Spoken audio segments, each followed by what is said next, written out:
जय माता रानी दोस्तों, आप सभी का बहुत बहुत स्वागत है आपके अपने चैनल राधा कृष्ण ऑफिशियल में। उम्मीद करती हूँ आप लोग बहुत अच्छे होंगे। तो ये बताने के लिए कमेंट बॉक्स में ओम नमः शिवाय जरूर लिखिएगा। तो चलिए दोस्तों, आज हम इस वीडियो में सोमवार की कथा सुनेंगे। तो आप लोग कथा पूरा जरूर सुनिएगा और कथा सुनने के बाद वीडियो को लाइक और चैनल को सब्सक्राइब जरूर कर दीजिएगा। तो सबसे पहले बता दूं कि सोमवार का दिन सबसे पवित्र दिनों में से एक है, जो कि भगवान शिव को समर्पित है। इस दिन भगवान शिव की पूजन, व्रत और कथा सुनना हर भक्त के जीवन में शांति, सुख और समृद्धि का संचार करता है। तो आइए सुनते हैं भगवान शिव की मंगलमय कथा। एक समय की बात है, श्री महादेव जी पार्वती के साथ भ्रमण करते हुए मृत्युक लोक में अमरावती नगरी में आए। वहां के राजा ने शिव मंदिर बनवाया था, जो कि अत्यंत ही भव्य था तथा मन के शांति पहुंचाने वाला था। भ्रमण करते शिव जी और माता पार्वती भी वहीं ठहर गए। पार्वती जी ने कहा कि हे नाथ, आओ आज इसी स्थान पर चौसर पासे खेलें। खेल आरंभ हुआ तो शिव जी कहने लगे, मैं जीतूंगा। इस प्रकार उनकी आपस में वार्तालाप होने लगी। उस समय पुजारी जी पूजा करने आए। पार्वती जी ने पूछा, पुजारी जी बताइए जीत किसकी होगी? तब पुजारी जी बोले कि इस खेल में महादेव जी के समान कोई दूसरा पारंगत नहीं हो सकता, इसलिए महादेव जी ही बाजी जीतेंगे। परंतु हुआ उल्टा, जीत पार्वती जी के हुई। तब पार्वती जी ने पुजारी को कोढ़ी होने का श्राप दे दिया कि तूने मिथ्या भाषण किया है। अब तो पुजारी कोढ़ी हो गया। शिव पार्वती जी दोनों वापस चले गए। कुछ समय पश्चात अप्सराएं पूजा करने आए। अप्सराओं ने पुजारी के उसके कोढ़ी होने का कारण पूछा। पुजारी ने सब बातें बता दी। तब अप्सराएं कहने लगी कि पुजारी जी अब 16 सोमवार का व्रत करें तो शिव जी प्रसन्न होकर आपका संकट दूर करेंगे। पुजारी जी ने अप्सराओं से व्रत की विधि पूछी। अप्सराओं ने व्रत करने और व्रत के उद्यापन करने की संपूर्ण विधि बता दी। पुजारी ने विधि पूर्वक श्रद्धा भाव से व्रत आरंभ किया और अंत में व्रत का उद्यापन भी किया। व्रत के प्रभाव से पुजारी जी रोग मुक्त हो गए। कुछ दिनों बाद शंकर जी और पार्वती जी पुनः उसी मंदिर में आए तो पुजारी जी को रोग मुक्त देखकर पार्वती जी ने पूछा, मेरे दिए हुए श्राप से मुक्त पाने का तुमने कौन सा उपाय किया? तब पुजारी जी ने कहा कि हे माता, अप्सराओं द्वारा बताए गए 16 सोमवार के व्रत करने से मेरा यह कष्ट दूर हुआ है। तब पार्वती जी ने भी 16 सोमवार का व्रत किया, जिससे उनसे रूठे हुए कार्तिक जी भी अपनी माता से प्रसन्न होकर आज्ञाकारी हुए। तब कार्तिक जी ने भी पूछा कि हे माता, क्या कारण है कि मेरा मन सदा आपके चरणों में ही लगा रहता है?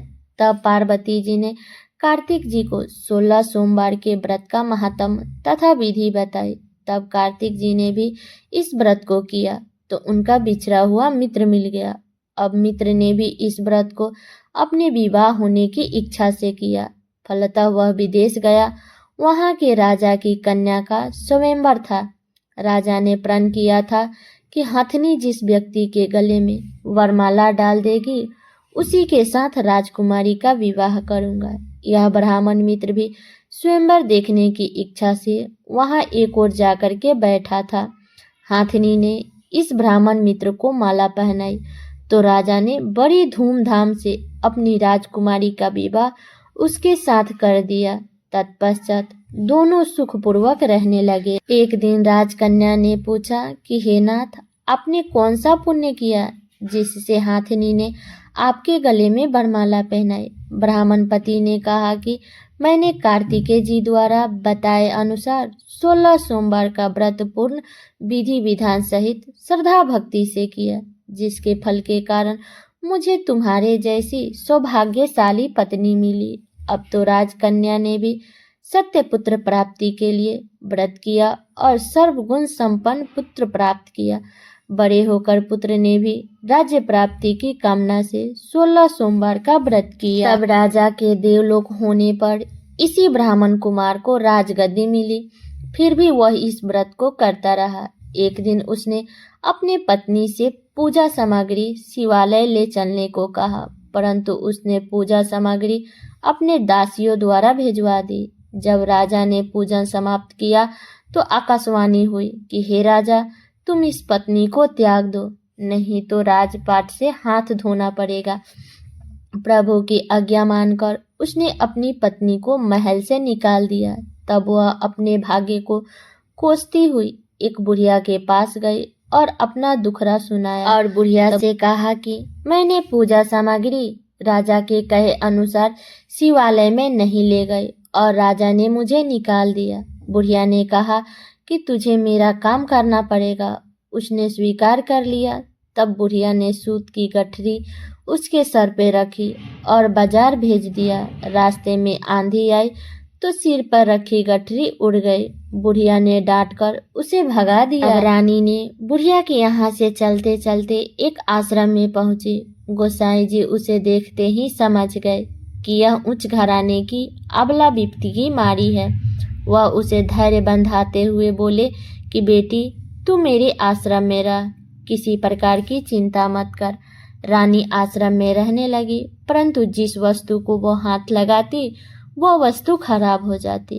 यह देख करके गोसाई जी ने पूछा कि बेटी, किस देव के अपराध से ऐसे होता है? तब रानी ने बताया कि मैंने अपने पति की आज्ञा का उल्लंघन किया है और शिवालय में पूजन के लिए नहीं गई, इससे मुझे घोर कष्ट उठाने पड़ रहे हैं। गोसाई जी ने शिव जी से उसके कुशल क्षेम के लिए प्रार्थना की और कहा कि बेटी, तुम 16 सोमवार का व्रत विधि विधान के अनुसार करो। तब रानी ने विधि पूर्वक व्रत पूर्ण किया। व्रत के प्रभाव से राजा को रानी की याद आ गई और दूतों को उसकी खोज में भेजा। आश्रम में रानी को देखा तो दूत ने राजा को बताया। तब राजा ने वहां जाकर गोसाई जी से कहा कि महाराज, यह मेरी पत्नी है, मैंने इसका परित्याग कर दिया था, कृपया इसे मेरे साथ जाने की आज्ञा दें। तब शिव जी की कृपा से प्रति वर्ष 16 सोमवार का व्रत करते हुए वे आनंद से रहने लगे और अंत में शिवलोक की प्राप्ति हुई। तो ये है सोमवार की कथा। तो सब लोग बोलिए शिव शंकर भगवान की जय, माता पार्वती की जय। तो ये कथा मेरी यहीं तक का था। कैसा लगा ये कथा आप लोग कमेंट करके ज़रूर बताइएगा। चैनल पे नया है तो चैनल को सब्सक्राइब और वीडियो को लाइक ज़रूर कर दीजिएगा और वीडियो को शेयर कर दीजिएगा ताकि हर कोई आज सोमवार के दिन इस कथा को सुन सके। तो चलिए दोस्तों, मिलती हूँ अगले वीडियो में किसी नए वीडियो के साथ में। तब तक के लिए नमस्कार।